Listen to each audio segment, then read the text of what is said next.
बड़े खतरनाक पॉडकास्ट वाले हो। पहले ही सवाल में बिल्कुल इतना जोकर बोल दिया आपने। Audio Jungle.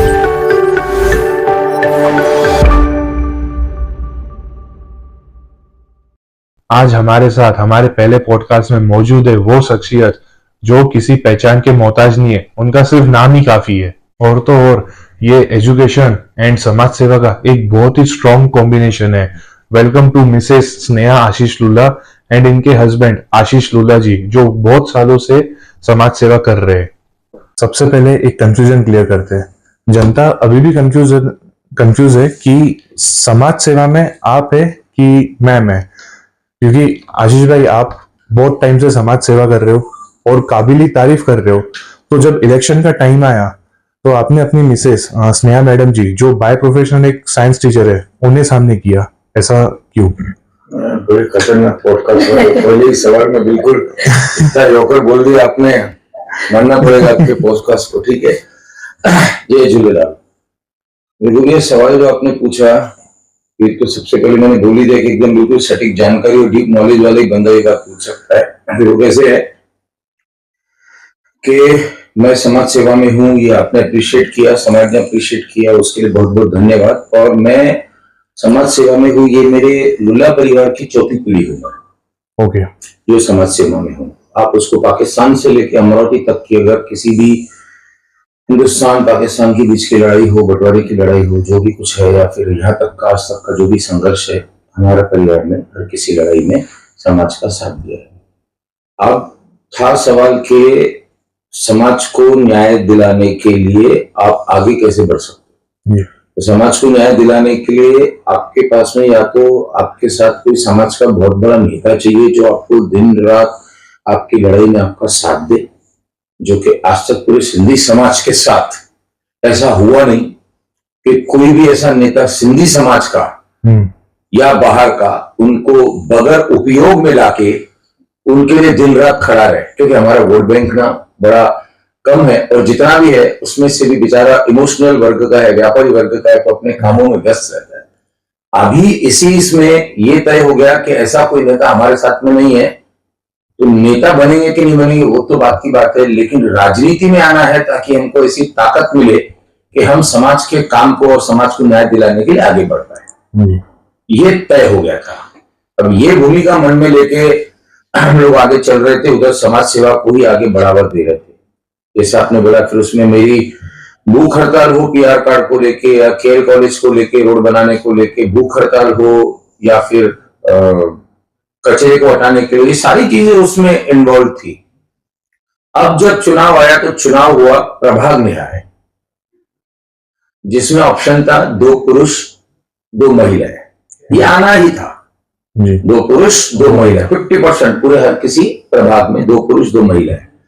अब चुनाव से पहले ही हमने स्नेहा का नाम आगे किया था कि स्नेहा या मैं आगे करके कोई भी एक सामने चुनाव लड़ेगा। ओके। सर्वसाधारण महिला, सर्वसाधारण पुरुष, ये 2 ऑप्शन है। अब आपने प्रभाग नंबर 7 के निकाल और चुनाव के नतीजे या चुनाव देखा ही होगा कि वर्ग ड में कितने सारे पुरुष थे। जी बिल्कुल। मैं वहां कहां बैठता हूं, जीतता हूं नहीं जीतता हूं, ये बात अलग थी, लेकिन जो भी जीतेगा या जीता है वो एक सक्षम उम्मीदवार है और उसको जनता ने चुनकर लाया है। लेकिन अगर मैं स्नेहा को मैदान में नहीं उतारता हूं तो मुझे महिलाओं में कोई भी ऐसी सक्षम महिला नहीं दिख रही थी। जैसे कि मैंने कहा, हमारे समाज के पीछे कोई नेता नहीं है। तो आज स्नेहा जितनी पढ़ी लिखी है, उसको डैश पे खड़े रहने का नॉलेज है, बात करने का नॉलेज है, इतने सारे बच्चों को पढ़ाती है, तो वो जो उसकी डेयरिंग थी, वो अगर सामाजिक वर्ग में उसको लेके आके आगे आती, सामाजिक वर्ग में, हालांकि उसने इससे पहले फेलिसिटेशंस प्रोग्राम महिला के कैंप्स वगैरह डॉक्टर के ले चुकी है, तो वो उसकी डेयरिंग को देखते हुए मैंने उसको सामने रखा। आज स्नेहा अगर सामने नहीं आती तो बाकी जितने भी कैंडिडेट है, आपको खुद को पता है, उनमें से आपने स्नेहा को चुना क्योंकि वो पता है आपको काम करने लायक। तो ये जवाब उसी का ही है कि मैं आज अगर स्नेहा को नहीं लाता तो मजबूरन हमारे समाज को किसी और मजबूरी में रहने वाले पक्ष को या मजबूरी में रहने वाले कैंडिडेट को चुन के देना पड़ता। और आज अगर वो चुन के आती तो आपने कल की आम सभा में और इससे पहले स्नेहा के जो वीडियो वायरल हुए, किस तरीके से आक्रामक भूमिका में जो मेरी लड़ाकू छवि है, मेरे को कंधे से कंधा साथ मिला के खड़े देने वाली स्नेहा है और रह सकती थी, उसी को समाज को साथ में ध्यान में रखते हुए मैंने स्नेहा का नाम आगे किया और समाज ने उसी को चुन के लाया। मैम, अभी जो सबसे ट्रेंडिंग मुद्दा है, जो हॉट मुद्दा है, उसी से शुरुआत करते हैं। वो है साफ सफाई का। अमरावती कब वो लेवल पे पहुंचेंगी जो एक इंदौर को जैसे हम पहचानते हैं कि वो एक सबसे क्लीन सिटी है मध्य प्रदेश में, तो महाराष्ट्र में अमरावती का वो सीन कब आएगा? क्या हम अमरावती को कभी वो लेवल पे देख पाएंगे? मैं सबसे पहले बोल चुकी हूँ, अमरावती को इंदौर के साथ कंपेयर क्यों करें? हम अपनी खुद की एक आइडेंटिटी क्यों नहीं बनाए? संत गाडगे महाराजांची स्थिती है। हाँ, अंतेत संत म्हणतात, स्वच्छता ही सेवा, स्वच्छते ही पूजा। जी। तो हम लोग हमारे सिटी को एक ऐसा उदाहरण क्यों नहीं बनाए, एक ऐसी मिसाल क्यों नहीं बनाए कि बाकी के राज्य, बाकी के जो शहर है वो इंदौर का नाम नहीं लेके अमरावती का नाम ले, कि अगर क्लीन सिटी होनी चाहिए तो वो अंबा नगरी जैसी ही होनी चाहिए। मैम, इस पे अभी जैसे क्लीन सिटी होनी चाहिए तो अमरावती जैसे, लेकिन कृष्णा नगर रामपुरी कैंप में जैसे घंटा गाड़ी जो कचरा गाड़ी है वो अल्टरनेट डेज आ रही, 2 दिन में एक बार। सर्विस लाइन में देखा जाए तो पैर रखने की जगह नहीं है, नाली पूरी ओवरफ्लो हो चुकी है, पानी बाहर आ रहा। तो इस पे कब एक्शन लिया जाएगा, कब इस पे सुधार आएगा? मैं एक मतदार हूँ, मेरा भी ये सवाल है जी नगर सेविका मैडम से। मैम, एक्चुअली इशू क्या है ना, देखा जाए ना, चुनाव तो अभी हुए हैं, ये चीज कल मैंने आम सभा में भी रेज की। चुनाव अभी हुए, महीना भर हुआ है कि रिजल्ट्स इसके आउट हुए, 16 जनवरी को रिजल्ट्स आउट हुए और हम तब नगर सेवक बन के आए। ये इलेक्शन की लड़ाई के पहले हमने साफ सफाई के मुद्दों पे काम किया है और काम करवा के लिया है, क्योंकि तब अपने को लेबर मिल रहे थे। अभी का जो है प्रशासक राज जो रहा है, ये चीज देखी गई है कि हमको भी तब तकलीफ होती कि हमको बहुत सारे लेबर मिलते नहीं थे गली साफ करवाने के लिए। जो 3-4 मिलते थे, हम थोड़ा थोड़ा हिस्सा साफ करवाते चलते थे। अब यहाँ पे हो ये गया है कि अभी का जो ठेका जिनको दिया हुआ है वो निकलने पे है और नया वाला जो है वो आज से एक्चुअली फुल फ्लेज में आना चाहिए था। इनके कॉन्ट्रैक्ट में बहुत सारी त्रुटियां हैं जिसपे अभी और 5-6 दिन वहां पे काम होने वाला है। और एक्चुअली देखा जाए ना तो यहाँ पे एक्चुअली नगर सेवक ना कैची में बीच में अटक गया है, क्योंकि जनप्रतिनिधि बनने के हिसाब से जनता तो हमको ही सवाल करती है जी। पर अधिकारियों के हाथ में भी आज उतना लेबर हैंड नहीं है कि वो नालियां साफ करवा के दे। दिक्कत यहाँ पे आ गई है। तो आने वाले वक्त में जैसे जैसे दिन बढ़ेंगे, मैन पावर भी बढ़ेगा, उनके इक्विपमेंट्स भी बढ़ेंगे और उन्होंने 90 डेज का हमको टाइम बोला है। तो hopefully with in this 90 days हम लोग काम करवा के लेंगे। हमारी पूरी कोशिश रहेगी कि हम उसके पहले ही वो काम करवा के दें, क्योंकि हम आए सेवा के लिए ही है, राइट। काम तो हमको करना है। और हमारे अगर एरिया का देखो ना, बहुत मूलभूत सेवाएं लोगों को ज्यादा है ही नहीं। लोगों को मैं घर घर जा गई हूँ ना, हमको नालियां साफ चाहिए, बिजली बराबर चाहिए, पानी बराबर चाहिए। और हमारे एरिया में भी नालियों की सबसे बड़ी प्रॉब्लम है। तो वो हम करवा के ही देंगे और वो हमको देना ही है। वो हम मतलब हमारा अधिकार, मतलब जनता का वो अधिकार है कि वो हमसे वो चीज डिमांड करें। बट हम कहाँ फेल हो रहे हैं कि हमको लेबर ही नहीं मिल रहा है, वहां से वहां लेबर ही नहीं है। दिक्कत यहाँ पे आ रही है मैम। तो जैसे इस पे गलती किसकी है? जैसे कल आप आम सभा की मीटिंग पे भी गए थे, वहां पे आपके जो भी सिंधी समाज में है ना, सबको ऐसा लग रहा कि हमने तो वोट दिया, हमने आपको वोट दिया, हम आपसे पूछेंगे कि नालियां साफ क्यों नहीं है। अब आम सभा की कल मीटिंग हुई है, वो पूरा आर्टिकल आज पेपर में भी आऊंगा, लेकिन वो इतने छोटे छोटे अक्षर में आते हैं कि पढ़ना मुश्किल जाता है। तो इसमें आपकी गलती है या जो सिस्टम है उनकी गलती है या महानगर पालिका की गलती है कि उनसे ऊपर जो सिस्टम है अमरावती के बाद? क्या बोला, अमरावती का हर एक नगर सेवक, महापौर भी एक नगर सेवक है, वहां से लेके सारे नगर सेवक अभी कैची में अटके हैं, राइट। नगर सेवकों का काम क्या है कि अपने को काम करवा के लेना है। पर ये काम के लिए महानगर पालिका में जितने भी अधिकारी है, एसआईस होते हैं, ठीक है, स्वच्छता विभाग के प्रमुख होते हैं, ये लोग ठेका दे देते हैं और वहां से वो सब काम होता है। पर वहां पे वो काम अभी बराबर नहीं हो रहा है क्योंकि उनके पास मैन पावर ही नहीं है। जो कॉन्ट्रैक्ट बना हुआ था वो एक कॉन्ट्रैक्ट लैप्स होने पे, जैसे अभी मैंने कहा, और दूसरा कॉन्ट्रैक्ट फुल फ्लेज में अभी ऑपरेशन में आने का ही है। तो वो जो अभी ये जो ब्रिजिंग टाइम है कि जब तक ये दूसरा वाला कॉन्ट्रैक्ट फुल फ्लेज में ऑपरेट हो, तब तक ये सबके लिए ही लाइक बहुत ही क्रूशियल टाइम हो गया हर एक अधिकारियों मुंह पे गिर रहे जवाब देने के लिए, एसआईज मुंह पे गिर रहे जवाब देने के लिए कि वो अभी तक क्या कर रहे थे। कॉन्ट्रैक्ट तो हम लोग जिस दिन पहले दिन गए उस दिन हमको वो 44 पेजेस का कॉन्ट्रैक्ट हाथ में दिया गया है, पर साइन तो ये बहुत पहले हुआ होगा जी राइट। कमिश्नर मैम ने ये सब चीजें पढ़ी होगी, जितने भी ऑफिसर्स होंगे उनके डिस्कशन में सारी चीजें होंगी, तो उन्होंने त्रुटियों पे ध्यान क्यों नहीं दिया है कि कितना मैन पावर आप बोल रहे हो, आप कितनी इक्विपमेंट्स दे रहे हो, आप कितनी मशीनरीज दे रहे हो, आप कितने ट्रक्स दे रहे हो, आप कितने ड्राइवर्स दे रहे हो। अभी अगर मैं बताऊं यहाँ पे पॉडकास्ट में तो उन्होंने वहां पे स्वीपर्स भी इंक्लूड नहीं करे, तो स्वीपिंग कौन करने वाला है, ये सारे मुद्दे कल आमसभा में उठे। तो एज अ होल हमारे सिस्टम में बहुत सारे लूप्स एंड होल्स, और अगर मैं बोलती हूँ ये महानगर पालिका कोई कल की नहीं बनी हुई है। अगर यहाँ पे महानगर पालिका के हर एक ऑफिसर ने अगर अपनी जिम्मेदारी समझ के उस काम को बराबर लिया होता, हम तो 1 महीने से आए हैं ना, 4 साल से अगर सारा काम अगर हर किसी ने अपनी जिम्मेदारी से संभाला होता तो ये आज इतनी दलदल वाली स्थिति बनती ही नहीं थी। मैम, अगर आपको महानगर पालिका से फुल सपोर्ट मिला जाए तो आपका आगे क्या प्लानिंग है? आपने कुछ रोड मैप रेडी करके रखा है? आपकी आगे क्या प्लानिंग है? आप आने वाले 5 साल रोड मैप कैसे? ना बेटा, मेरा शेगांव नाका से लेके चपरासी पूरा है, वो पूरा है अपना। हमको हम लोग ये चीज पकड़ के ही नहीं चल रहे हैं कि हमको सिर्फ हमारे सिंधी कम्युनिटी का सपोर्ट मिला है, वो तो वन साइडेड मिला है जी, पर अपने को बाहर का भी बहुत अच्छा सपोर्ट मिला है। तो अपने रोड मैप में जो डेवलपमेंट है that will go from Shegaon नाका टू चपरासीपुरा। अपने को सब कुछ कवर करना है 5 साल में, हम जितना डेवलपमेंट दे सके मूलभूत सेवाओं के अलावा। मैंने कुछ मुद्दे पहले भी उठाए हैं, जैसे अपने यहाँ का जो पूरा वेबसाइट पर गया, काफी सारे लोग डिज्नीलैंड, सिटीलैंड, ड्रीमलैंड जाते हैं जिनके पास ट्रांसपोर्ट की सुविधा नहीं होती। जी, तो सबसे पहले ट्रांसपोर्ट फैसिलिटी हो गई, जिस उद्देश्य से हमने चुनाव लड़ा था, स्वच्छता और सुरक्षित प्रभाव।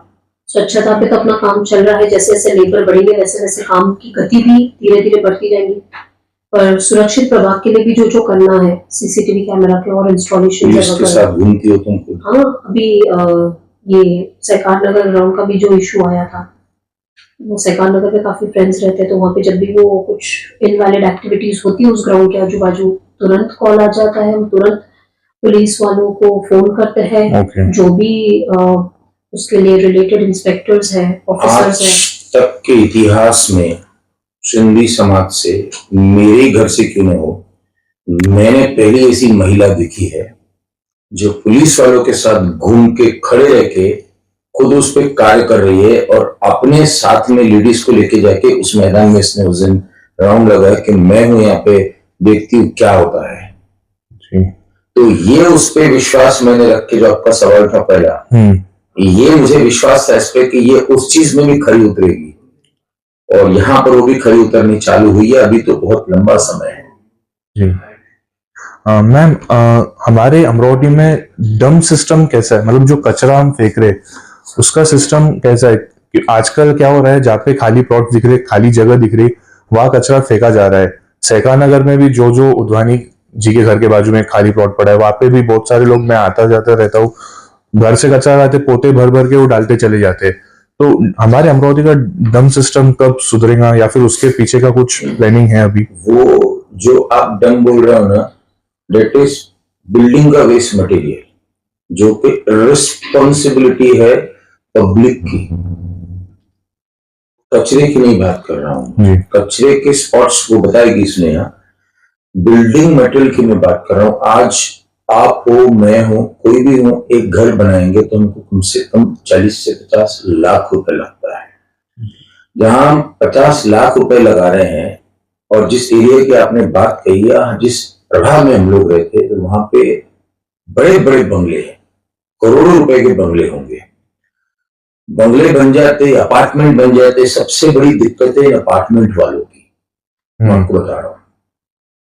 ये क्या करते हैं, साफ सफाई कराने के चक्कर में जितना भी मटेरियल का वेस्ट होता है, कोई घर तोड़वाने में या फिर सीमेंट गिरता है, ये लोग कुछ छोटा सा अमाउंट बचाने के लिए, भाई एक ट्रक बुलाओ, 3000 का ट्रक होता है मैक्सिमम, वो आएगा, पूरा सामान उठा के तुम्हारा भर भर के ट्रक में लेके जाके, इवन जहां उसको दूसरी जगह भरना होगा वहां भरण के लिए डाल देगा।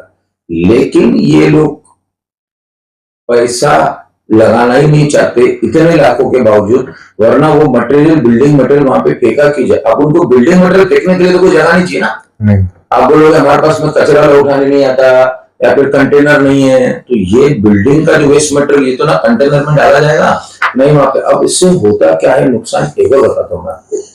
जो उनको ठेका दिया हुआ है ना, ये टन के हिसाब से दिया होगा, इतना टन आपने माल डाला वहां पे, तो टन के अकॉर्डिंग उनको पैसा भरा हुआ है। तो ये लोग अगर वो बिल्डिंग मटेरियल अगर वहां से उठाना चालू कर दिए, तो फिर तो आप और हम तो लूट जाएंगे, इनको तो बहाना मिल जाएगा। वो कचरा कम और फिर ये बिल्डिंग हमारे जो टेंडर का अमाउंट है वो जल्दी खत्म हो जाएगा उनके, हमने इतना उड़ाया करके जी। तो ये तो इवन मैं स्नेहा और पूरे हर नागरिक के उससे हर नागरिक को अपील करता हूँ, इवन जिसमें मैं आपको बताता हूँ आने वाले कुछ 1-2 दिनों में रामचंद्र जी संबानी है कृष्णानगर में, और ऐसे कुछ और 2-3 लोग हैं हमारे प्रभाग में जिनका हम शाल फूल माला पहना के सत्कार करने वाले, कारण बता रहा हूँ। इनके घरों का लेटेस्टली कंस्ट्रक्शन हुआ। ओके। कंस्ट्रक्शन के बाद में इनके घर के सर्विस लाइन में आप अगर जाके देखोगे, एक ईंट तो दूर की बात, एक सीमेंट का सूखा कंकड़ भी आपको नहीं दिखेगा। कितना लगा हुआ इनको? 5 से 7 हजार रुपए, 10 हजार रुपए। आज आप एक आर्किटेक्चर रखते हो, इंटीरियर डिजाइनर रखते हो, पेंटर रखते हो, तो भी यू हैव टू पे कमीशन टू देम कि आपने इतना काम किया। तो यहाँ तो 0.1% भी नहीं आता है। तो ये अपनी जवाबदारी है। रही बात कचरे की, नगर सेविका मैडम बताएगी जी। कचरे का जो डंपिंग है ना, एक्चुअली ये एक साइकिल भी चल रहा है और आई थिंक लोगों में ना वो जागरूकता भी बहुत नहीं है। साइकिल किस वे में चल रहा है कि जैसे तुमने कहा कि अभी घंटा गाड़ी नहीं आ रही थी, तो लोग कचरा जमा कर लेते हैं। कचरा घर में कहाँ रखेंगे थे, वो जाके कहीं और क्या कर देते हैं, डंप कर। एक प्रोसेस ही हो रहा है। दूसरा ये हो रहा है, अभी तो हम लोग कोशिश करेंगे कि गार्बेज की जो व्हीकल्स वगैरह है वो रेगुलर बेसिस पे है ताकि घर से कचरा उठ जाए। और दूसरी चीज ये है कि क्लीनिंग जब हो जाती है ना, उसके बाद ये हमारा काम है कि अगर मेरे घर के बाजू की गली है तो सीसीटीवी ना हमको भरना पड़ेगा कि वहां पे कोई और आके कचरा डंप नहीं करे। हमारा जो मिशन है ना कि हमको रामपुरी, कृष्णानगर, सहकार नगर एकदम स्पिक एंड स्पैन होना। हम कचरा डालने वाले भी हम ही है अगर हम बात करें तो एक बार अगर वो नाली की क्लीनिंग हो जाती है ना, तो वहां पे कोई और आके दोबारा से कचरा नहीं डाले। ये हमारा काम है। कचरे वाला अगर नहीं आ रहा है तो आप वो हमको कॉल करो, हम पूरी कोशिश करेंगे कि वहां तक कचरे की गाड़ी हम आपके लिए पहुंचाएं, जो अभी थोड़े वक्त में चालू हो जाएगा क्योंकि कुणाल कंपनी फुल फ्लेज में अपना काम करेगी। पर वो क्लीनिंग होने के बाद वहां पे दोबारा से डंपिंग नहीं हो, तो वो गली के आजू बाजू के जो लोग हैं, ये मेरी उनसे रिक्वेस्ट है कि क्योंकि देखो लोग तो वहां कचरा डाल के जाएंगे पर आप वहां रह रहे हो, समस्या आपको आएगी, दिक्कत आपको आएगी। नालियां ब्लॉक होंगी, वाटर का बैक फ्लो रहेगा, स्टैग्नेंट वाटर हो जाएगा, मस्किटोस होंगे, बीमारियों को न्योता है। तो वहां पे और कोई कचरा नहीं डाल के जाए, ये ना हमको एज पब्लिक अपना रिस्पॉन्सिबिलिटी उठाना पड़ेगा कि हमारे घर के इर्द गिर्द कोई कचरा फेंक के ना जाए। घर के सामने के नाली में जो सीवेज नालियां है उसमें कोई घर का वेस्ट, डोमेस्टिक वेस्ट डाल के ना जाए और अन्य कचरा नहीं डाल के जाए। पॉडकास्ट विद आयुष गोस्वामी के थ्रू इवन जो हम लोग वीडियो बनाने वाले थे इसका एक जन जागृति वाला, तो आज आयुष के साथ बैठी हो तो अपील भी कर लो जो हम आज वीडियो बनाने वाले थे जिसमें इंक्लूडिंग और वो सब कुछ है। तो एक्चुअली क्या अभी हम लोगों ने जब कुछ नालियों को कुछ हिस्से क्लियर करवाए ना, तो एक चीज जो बहुत नोटिस में आई है और ये मेरी ना रिक्वेस्ट है, मैं सिर्फ रिक्वेस्ट कर सकती हूँ। हर किसी का अपना थॉट प्रोसेस है कि वो उसमें से उसको कितना इम्प्लीमेंट करता है और नहीं करता है। तो मैं एक ही अपील करती हूँ हमारे यहाँ के सभी नागरिकों से कि जो सिवेज लाइनें, जो गलियां है हमारी, वहां पे कचरा डंप करना बंद करो।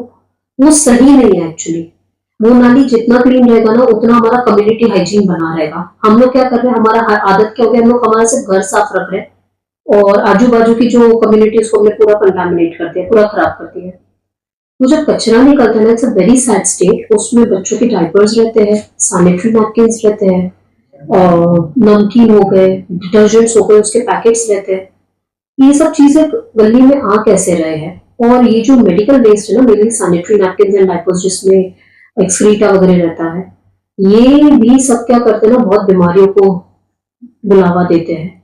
तो अगर हमको एक अच्छी कम्युनिटी चाहिए, हाइजीनिक कम्युनिटी चाहिए, तो सबसे पहले जो हमारा कचरा इधर उधर फेंकने का जो प्रोसेस है ना, ये हमको बंद करना पड़ेगा। घंटा गाड़ी घर तक आए, कचरा लेके जाए, इस पे काम चल रहा है। पर अगर नहीं आ रहा है तो थोड़ा पेशेंस रखो, एक थोड़ा डस्टबिन का साइज बड़ा कर लो, काम होगा, 100% होगा। और ना मेरा यही सोचना है, एक दिन में बदलाव नहीं हो सकता, एक इंसान से बदलाव नहीं हो सकता है। अगर हम सब ठान ले कि रामपुरी, कृष्णानगर, सहकार नगर, नानक नगर को हमको बहुत अच्छी एरिया बनानी है, क्लीन बनाना है, तो उसके लिए सबको मिलके काम करना पड़ेगा, पूरे प्रभाग को साथ में मिलके काम करना पड़ेगा। किसी को आप अपने आजू बाजू घर के सामने नालियों में कचरा डाल, मतलब झगड़ो मत, प्रेम से बोलो, प्यार से बोलो, उनको उसका डिसएडवांटेज समझाओ कि क्या इफेक्ट्स हो रहे कचरा डालने से।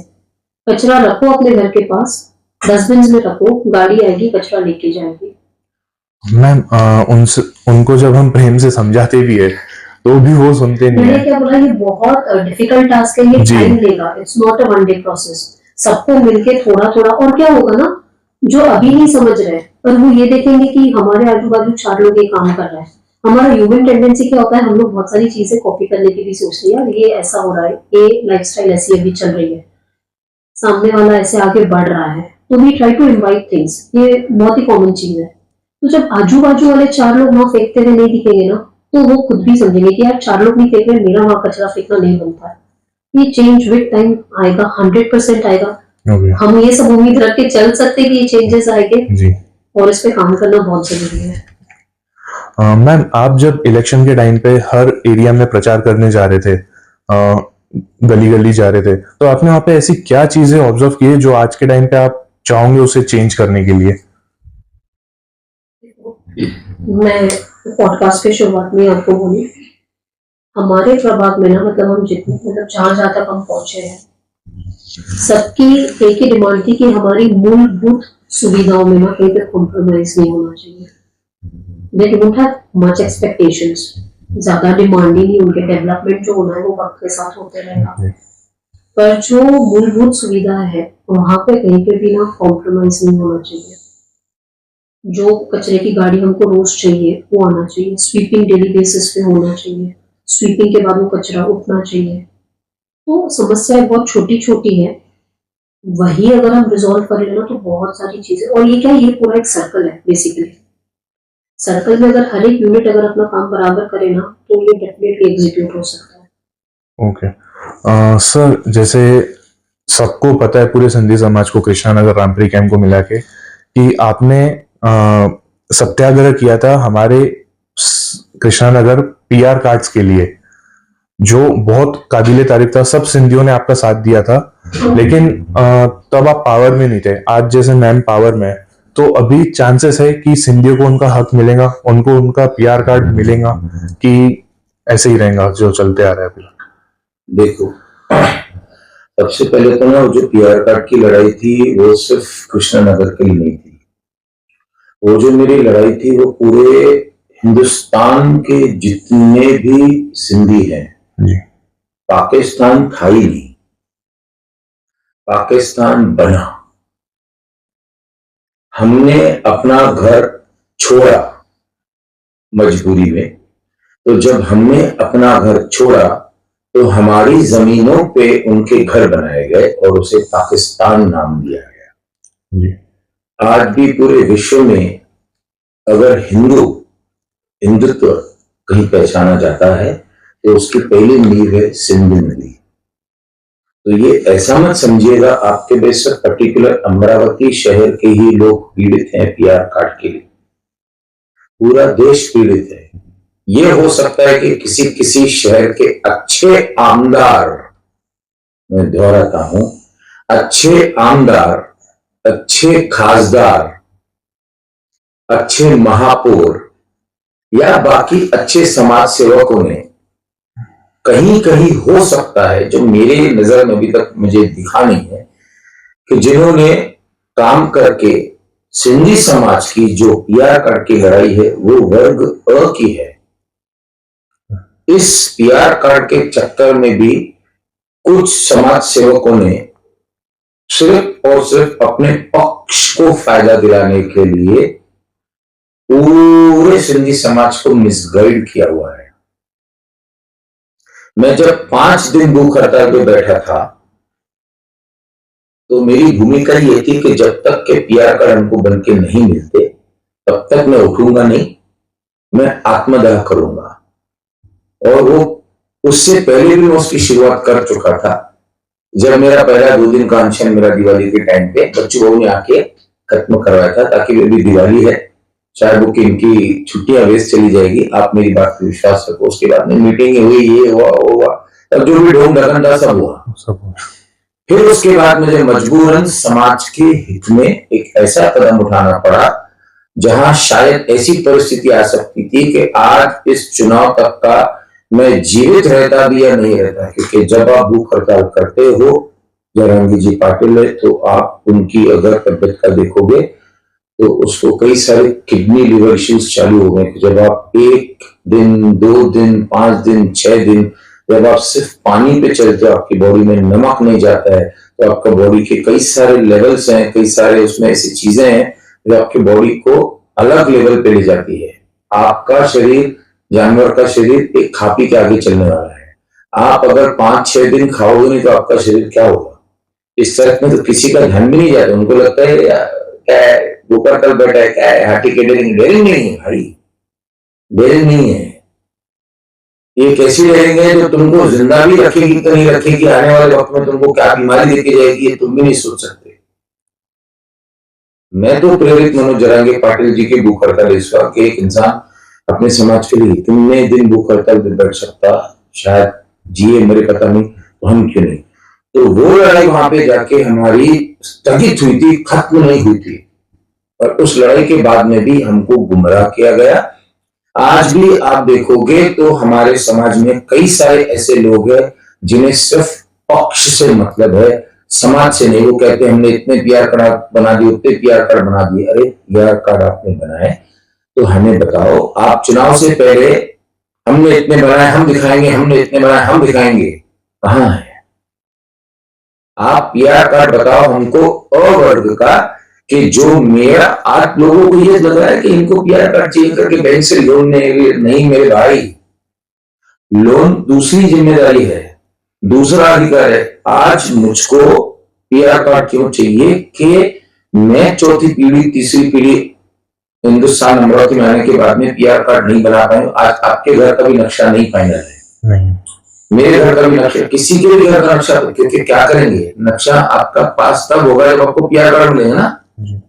आज हमारे रामपुर कैंप में एक भी ऑथोराइज्ड हॉस्पिटल नहीं जहां आप लोग पेशेंट एडमिट कर सको, कभी किसी का उदाहरण गया है क्या? हमारे समाज में डॉक्टर्स नहीं है। डॉक्टर विक्की पिनियानी जैसे इतने काबिल डॉक्टर भी हमारे समाज में है, और भी कई सारे डॉक्टर्स है। आज अगर सरकार पीआर कार्ड देती है तो पीआर कार्ड के दम पे आज उनको वो परमिशन मिलेगी कि वो वहां पे पेशेंट्स को बेड डाल के एडमिट कर सके, क्योंकि पीआर कार्ड के बाद में नक्शा होगा, और नक्शे में क्या होगा, उनका फायर ऑडिट होगा, ऑक्सीजन ऑडिट होगा। बगैर पीआर कार्ड बगैर नक्शे में कैसे होगा? तो आज हमारे समाज में एक अच्छा डॉक्टर रह रहा है, तो उसको अगर हॉस्पिटल खोलना है तो उसको कहां जाना पड़ेगा? समाज के बाहर जाना पड़ेगा ना। तो समाज क्या कर रहा है, समाज के नेता क्या कर रहे हैं? अरे वो सिर्फ एक पीआर कार्ड को समझ नहीं पा रहे, पीआर कार्ड क्या है, परमानेंट रेसिडेंशियल कार्ड क्या है, उनको जानकारी भी नहीं है। पीआर कार्ड एक लीज के कागज से शुरू होता है, जाके ड वर्ग से आगे चल के अ वर्ग पे खत्म होता है। अ वर्ग भी ऐसा चाहिए कि जिसमें कहीं पर भी गवर्नमेंट का इंटरफेयर ना हो, वो सिर्फ और सिर्फ मेरा हक है, मेरा घर है जी, मैं उस पर रहूं चाहे जान लूं, सरकार कुछ इंटरफेयर नहीं करेगी। आज बाकी जितने लेआउट्स पास करा रही है, जितने भी महानगर पालिका हो, जिला परिषद का कोई हो, क्या हर किसी के नक्शे इज्जत से पास किए गए उन्होंने? लेकिन हमारा समाज बेचारा सीधा साधा पक्ष के पीछे भागने वाला, बड़े बड़े नेता गुमराह करने, बड़ा गंभीर मुद्दा है, घंटों उस पर बात करो। लेकिन एक बात और, आने वाले कुछ दिनों में, उन्हीं तारीखों में आप दोबारा मेरे को देखोगे रोड पे उसी मुद्दे को लेते हुए, ये आपसे वाला है जी। मैम, जैसे कृष्णा नगर रामपुरी कैंप प्रभाग नंबर 7 में जो एरियाज आती है, Krishna Nagar and Rampuri camp मिला के 70% वोटिंग हुई थी, एंड जो अदर्स एरिया है उधर सिर्फ 25 to 30% वोटिंग हुई है। तो इनके पीछे का कारण क्या है? क्या वो एरियाज में जो उनको कैंडिडेट्स चाहिए थे वो उनको पसंद नहीं आए, या उनकी बात सुनी नहीं गई है, या उधर प्रचार अच्छे से नहीं हुआ है? इनके पीछे का रीजन क्या है उधर? मैं आपको बताता हूं, हमारे घर पे कुछ मेडिकल इश्यूज की वजह से बहुत ज्यादा स्नेहा प्रचार के लिए नहीं निकल पाई थी। हमारे मैक्सिमम क्लाइंट्स वो एरिया से हैं, आप बात करेंगे, इस पर कोई दिक्कत नहीं है। लेकिन था क्या ना कि वहां के लोग एक ऐसे स्टैंडर्ड को बिलोंग करते हैं कि जिनका सुबह घर से बाहर निकलना कार से जाके फैक्ट्रीज, ऑफिसेस, एसी, और आपको आके खत्म होके वहीं होता है। सुबह जिम, मल्टीनेशनल मॉल्स में, तो वो स्टैंडर्ड वाले लोग हैं। वो स्टैंडर्ड वाले लोग आपसे क्या डिमांड करेंगे? भाई मैं बाहर घर से निकलूं तो मेरे को गंदगी नहीं चाहिए, मैं आपको फोन करूं तो कचरे वाला नहीं आ रहा है, कचरा उठा के जाए, पीछे कभी गलती से नाली चौक हो गई है, लाइट बंद है तो कब आएगी इतना पता चले। उनको वो भी जरूरत नहीं, इतने इन्वर्टर जनरेटर्स उनके यहाँ पे आजकल लगे पड़े हैं। वो लोग त्रस्त थे, त्रस्त। आप ये सोचिए कि हमारी प्रभाग के 3 सिंधी चुने गए हैं, हमसे ज्यादा कैंडिडेट सब अदर कास्ट के बाहर के लोग थे। वो उनको भी सपोर्ट करने के लिए नहीं आए। सोचिए, क्योंकि हमारे प्रभाग में नोटा कितना हुआ है आप देखिए।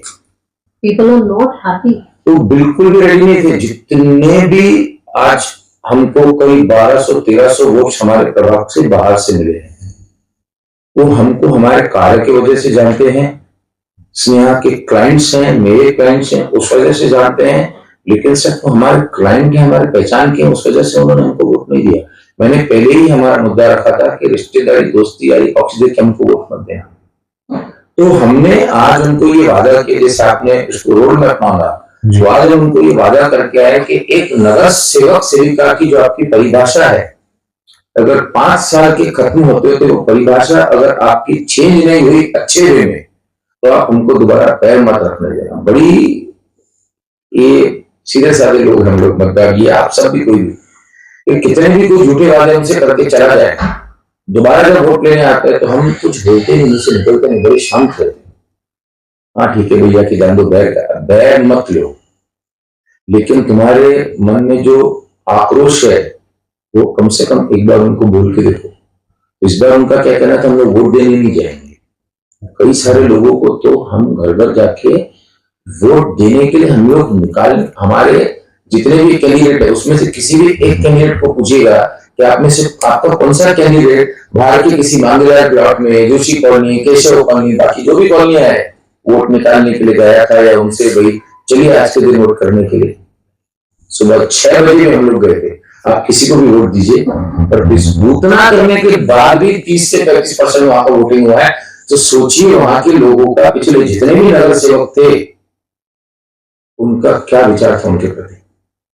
हमको ये चीज बदलनी है, इसलिए मैंने 16 तारीख को चुनाव का रिजल्ट आया था, 18 तारीख से ही साफ सफाई का काम रामपुरी कैंप से शुरू करके दूसरा टप्पा मांगेलाल प्लॉट से शुरू किया था, और जिसमें कई सारे हमारे पास में यहाँ 1 तारीख को काम किया। और आप पॉडकास्ट में, तो मैं तो कहूंगा खुला पॉडकास्ट इस बार प्रभाग में लेके जाइए।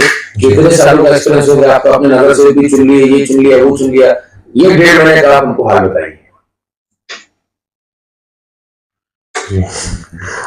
सर सबसे आखिरी सवाल, अभी जैसे आपकी ये स्टार्टिंग थी, मैम आपकी स्टार्टिंग है नगर सेवक के रूप में, बाद के जो 5 साल के बाद आप फिर से नगर सेवक के रूप में खड़े रहेंगे, या फिर इसके भी ऊपर आप जाने की कोशिश करेंगे? आई थिंक हम तो आंसर तो डिफरेंट हो जाएगा।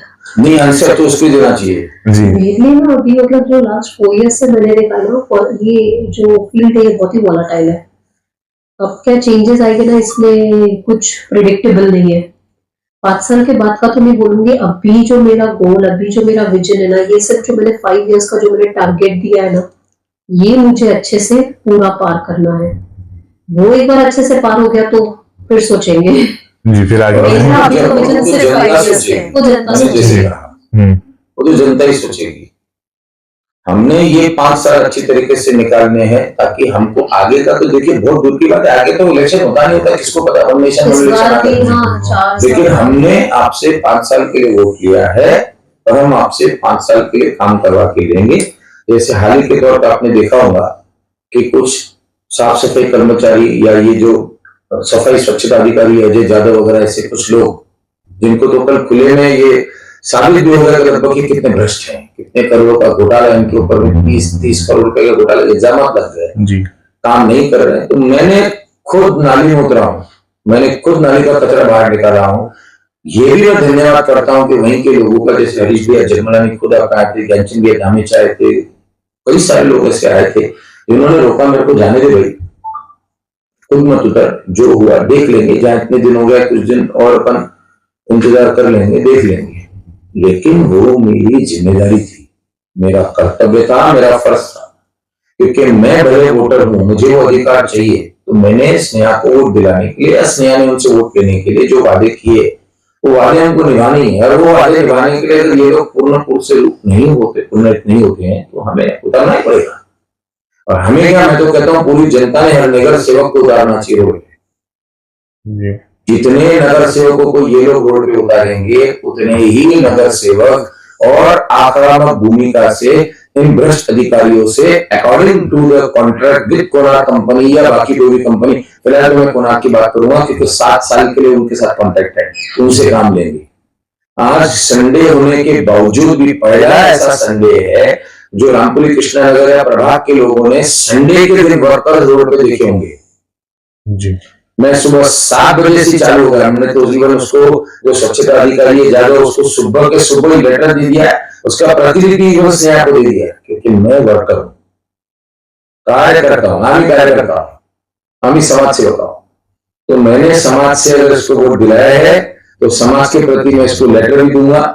और इवन आने वाले वक्त में आपको बता देता हूं, अगर इसी तरीके की स्वच्छता रही तो मेरा जो लड़ाकू रवैया है भूख हड़ताल के लिए मैं माना जाता हूं, मैं अगली भूख हड़ताल, अगला जो मेरा पत्र आंदोलन का, तो सबसे पहला मैं मेरे प्रभाग की नगर सेविका स्नेहा बिल्ला को लेटर दूंगा और उसी के घर के बाद भूख हड़ताल पे बैठूंगा। प्रशासन देखे, जमाना देखे जी। और मैं जो बोलता हूं नहीं हुआ तो मैं करके दिखाता हूं। सर मैम आपसे एक सवाल, आजकल की जो यंग यूथ है, बहुत सारे लोग ऐसे हैं जो 23-24 एज के हो गए लेकिन उनका अभी तक वोटिंग आईडी नहीं है, वो वोट मतलब देने की इच्छा ही नहीं है। तो उन लोगों, आज के यूथ के लिए आपका क्या मैसेज है उनके लिए? आज की यूथ जो है ना, एजुकेटेड भी है और वेल एजुकेटेड नहीं होंगी तो वो अवेयर भी है, बहुत सारे मुद्दों को लेके अवेयर है। और सबसे मेन बात जो है ना, इनकी विचारधारा है, इनका एक विजन रहता है। मैं यही उनको अपील करूंगी कि अपना जो विजन है, अपनी जो इनकी विचारधाराएं है, उसको ना देश को बेटर बनाने के लिए आप कंट्रीब्यूट करो। आप जो वोट नहीं दोगे उसमें हित नहीं है, अहित ही होगा। अनरिक्वायर्ड कैंडिडेट चुन के आएगा, काम वापस से वैसा ही रहेगा, प्रोग्रेस नहीं होगा।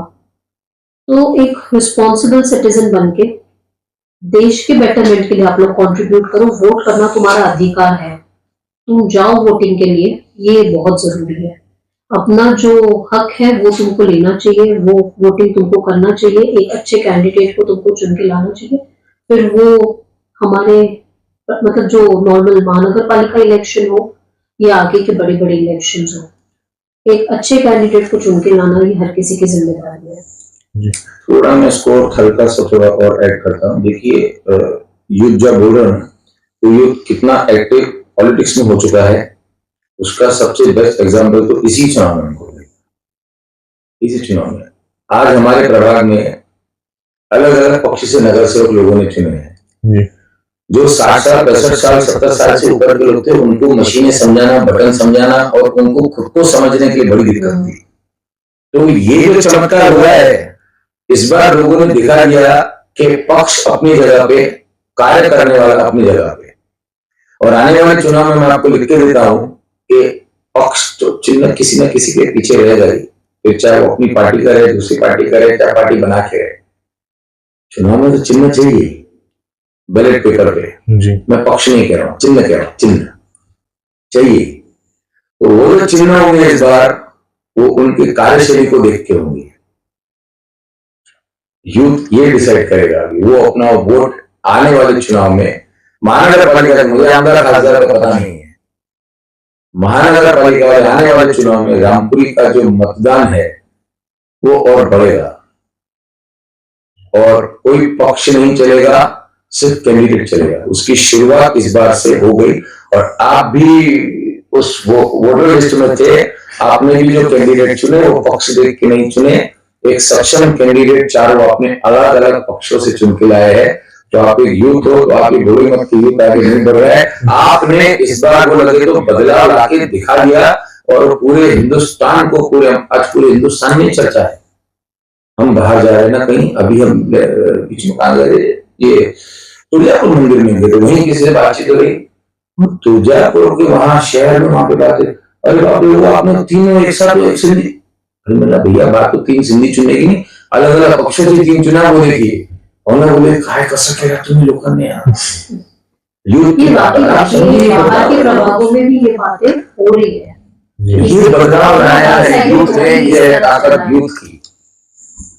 एक आखिरी मैसेज आप दोनों से, जो अभी इलेक्शंस को ज्यादा टाइम नहीं हुआ है, 1 महीना ही हुआ है, 1 महीना भी मतलब प्रॉपर नहीं बोलेंगे हम जी, लेकिन लोगों को ऐसे उम्मीद हो गई है कि अभी तक काम क्यों नहीं हुआ है, अभी तक रोड साफ क्यों नहीं हुआ है, अभी तक नाली साफ क्यों नहीं हुआ है। वो एलिगेशंस लगा रहे हैं अभी सब नगर सेवक पे, आपसे नहीं, सब नगर सेवक पे। तो उनको आप क्या मैसेज देना चाहोगे कि थोड़ा टाइम दीजिए, कि अभी तक कुछ आपको भी राइट्स मिले नहीं है अभी तक, उनके लिए क्या मैसेज है आपका? नहीं देखिए, स्नेहा से पहले थोड़ा सा मैं बात करता हूँ। ये आप अगर एलिगेशंस की बात करोगे तो बहुत लिमिटेड लोग हैं जो एलिगेशंस लगा रहे हैं जी।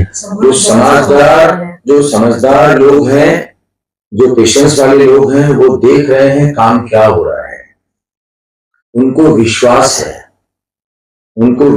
है हम पे काम होगा। और मैं उसी वजह से आपको बता रहा हूं कि उनका विश्वास टूटना नहीं चाहिए। इसी वजह से मैंने और स्नेहा ने दोनों ने इतनी आक्रामक भूमिका निभाई है। अब ये क्या होता है, कुछ जो कैंडिडेट हार जाते, निराश हो जाते, वो निगेटिव प्रोपेगेंडा और पब्लिसिटी करती रहती, तो 5 साल उनके लिए काम उन्होंने छोड़ा हुआ है, 5 साल उनके लिए काम छोड़ा, उनको करना भी चाहिए। तो ये जो चीजें है ना, ये जनता का रास्ता बरोबर बोल रहा है। उम्मीदें, मैं कह रहा हूँ, उम्मीदें इतनी थी उनको कि भाई अरे बाप रे, तो बिल्कुल बस कल से काम शुरू हो जाएगा। मैं भी रहता हूं उनकी जगह तो सोचता, लेकिन मैं धन्यवाद करता हूं कि वो फिर भी 40 दिन हमको धीरे धीरे बर्दाश्त किए, धीरे धीरे थोड़ा सा कुछ और, जैसे स्नेहा ने बोला 90 दिन तक का थोड़ा सा एक प्लानिंग को थोड़ा टाइम लगेगा। और उसके बाद में एक बार जब वो गलियां डीप क्लीन हो जाएगी फिर तो दोबारा उसको डीप क्लीन करने की जरूरत है। एवं कल के महानगर पालिका ग्राम सभा में ये बैठे थे, हम तो ऊपर बैठे थे, वहां पे ये गूंज उठी कि आज के बाद में दोबारा अजय यादव साहब अगर साफ सफाई का विषय अगर आम सभा में गूंजा तो you have to resign. I don't know if you have seen this, वक्त मिले ना लाइव वीडियोस है यूट्यूब पे, गो थ्रू द आम सभा, एक चीज क्लियरली तुमको पता चलेगी। कल आयुष्मान में भी शी वाज आंसरलेस, हमारे महापौर जी ही वाज आंसरलेस। वो हर बार जादव सर आप जवाब दो, जादव सर आप जवाब दो। हर एक नगर सेवक परेशान था कि जनता के मुंह पे हम गिर रहे जवाब देने के लिए कि आप हमको लेबर नहीं दे रहे। लेबर हम नगर सेवक खुद से लेबर नहीं लेके आएगा ना, लेबर कौन प्रोवाइड करेगा? महानगर पालिका वाया कॉन्ट्रैक्टर। तो आप हमको लेबर नहीं दे रहे हो, जनता के मुंह पे हम गिर रहे जवाब देने के लिए। हम लोग हमारे संघर्ष से यहाँ पे आए हैं, जनता ने हमको चुन के लाया है, हम उनको क्या आंसर देना? और वहां पे जो ये स्वच्छता प्रमुख है, ही वाज आल्सो आंसरलेस। तो ये कहीं ना कहीं पूरे सिस्टम का लैप्स है वहां पे महानगर पालिका का। जो टाइम पे उन्होंने जो डिसीजंस अप्रोप्रिएटली लेने चाहिए थे वो उन्होंने लिए नहीं है। और अब हम लोग बस फिंगर्स क्रॉस रख के बैठे हैं कि कोनार कंपनी अपना काम तरीके से करे। एक बार क्या सिर्फ लेबर हाथ में मिल गया ना, काम करवा के लेना हमारी जिम्मेदारी, बस हमको लेबर प्रोवाइड हो जाए। अभी सबसे बड़ी बात आपने देखी होगी कि स्नेहा जो सत्ता पक्ष बैठा हुआ है उसी के पक्ष की वो एक नगर सेविका है। अपने ही सत्ता पक्ष के कार्यकाल के विरुद्ध में जाके कोई चीज करना बड़ी दिक्कत वाली बात है। शायद इसको पद से हटाया भी जा सकता था, पक्ष से निकाला भी जा सकता था, कुछ भी कहा जा सकती थी, लेकिन मैंने बोला वो सारी चीजें बाद में, जनता पहले। कितने पत्रकारों ने हमको बुला के सवाल पूछा, तुम तो सत्ताधारी पक्ष के फिर तुम कैसे इसके विरोध में? वो सब बाद में, पहले हम जनता है, हमारे बच्चे भी है, लोगों के बच्चे भी इसी प्रभाव में रह रहे, गंदगी में उनको नहीं रखना है उनको। और कल ये चीज दिखी गई कि भाई स्नेहा क्या, पूरे 95 के 95 नगर सेवक ने एक ही ताल में, एक ही प्रश्न, एक ही मुद्दा सुबह 10:30 से रात के 8:30 तक उठाया। तो ये था साफ सफाई, साफ सफाई, साफ सफाई, साफ सफाई, साफ सफाई। लेकिन इतना होने के बावजूद भी पब्लिक के नाते बोल रहा हूं, महापौर, आयुक्त, उप महापौर, नगर सचिव, जादव साहब और नाइक मैडम, इनमें से किसी ने भी एक प्रॉपर तरीके से उत्तर देके जनता को खुश नहीं किया। और वो कल सभा स्थगित हुई थी। कल के विषय पे वो एंड नहीं हुई कि ये इसका एंड रिजल्ट है। सोचिए 9 घंटे चलने के बावजूद, जो कि 4 साल से वो पूरा मनपाऊ यंत्रणा चला रहा है, उसके बावजूद भी उनके पास में जवाब नहीं था। ये तो ऐसे हो गया कि ढूंढ करने के लिए, किसी का बच्चा पालने के लिए अपन नाटक कर रहे हैं, उसका बाप में, उसकी माँ, उसका बाद में पूछा कौन सी क्लास में पढ़ता है, पढ़ता है ना, अच्छा पढ़ता है, मेरा बच्चा अच्छा पढ़ता है, कल इसने ये वाली बात। वेरी स्टडी, अच्छे सवाल किए आपने, पूरे मेरे ख्याल से पूरी जनता के सारे सवाल आपने पॉडकास्ट के थ्रू पूछ लिए।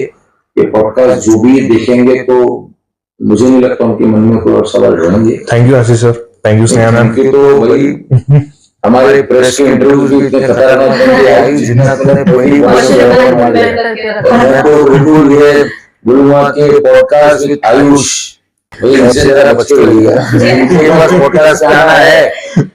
ये आज की तो ये मत सोचना कि ये सवाल क्या पूछेंगे और बता के पूछेंगे। इनका एक एक सवाल बिल्कुल हर वो लॉकर के देगा भाई। आज का ये वीडियो जनता की कंफ्यूजन क्लियर करने के लिए था, जिसमें लगभग हर क्वेश्चन का आंसर व्यूअर्स को मिल गया होगा। ये हमारा पहला वीडियो है। दूसरा वीडियो जल्द ही आएगा, जिसके लिए आपको मेरा यूट्यूब चैनल सब्सक्राइब करके रखना पड़ेगा। एंड आप कमेंट करके ये भी बता सकते हैं कि आप नेक्स्ट एपिसोड में किसको देखना चाहोगे। जय झूलेलाल, जय महाराष्ट्र।